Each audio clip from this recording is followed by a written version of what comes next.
7 jaw-dropping facts about Indian rivers. You didn't know, you probably think you know rivers. But India's rivers, they're a whole different story. Beneath the surface, some of them are absolute rebels. I'm talking about rivers that flow the wrong way, one that vanishes into the desert, and another you can't even see but millions worship. We're going to dive deep into these incredible waterways. Section 1, the backwards rivers. Most of India's peninsular rivers sprint eastward to the Bay of Bengal, but then you have the Narmada and the Tapi. These mavericks flip the script, charging westward into the Arabian Sea. They're not being defiant, they're riding through ancient rift valleys, massive scars on the Earth's crust that force them to defy the continent's general tilt. Section 2, the river that dies of thirst. Now imagine a river that just gives up. That's the Luni for you. It begins its life in the Aravalli Hills and races through Rajasthan.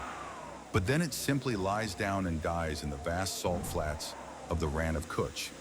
No grand delta, just silence, swallowed by the thirsty sand. It's a river that never reaches the ocean. Section 3, the sky river that drowns cities. You've heard of rivers on land, but what about rivers in the sky? These are colossal, invisible jets of moisture, riding the jet stream from the Indian Ocean. These atmospheric rivers have been linked to roughly 70% of India's major floods. Section 4, the river you can't see but millions worship. In ancient Hindu texts, the Saraswati River is hymned as a goddess, yet you can't find her on a modern map. At the Triveni Sangam in Prayagraj, where the Ganga and Yamuna meet, millions believe the Saraswati invisibly joins them.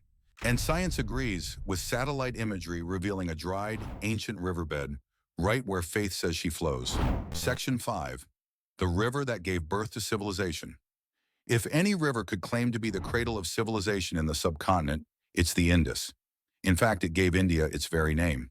This colossal river system nurtured some of the world's earliest and most advanced urban centers, including the legendary cities of Harappa and Mohenjo-daro. Section 6, the river you walk around to stay blessed. When we talk about devotion to rivers, most people think of bathing. But for the Narmada, devotees take it to a new level. They walk.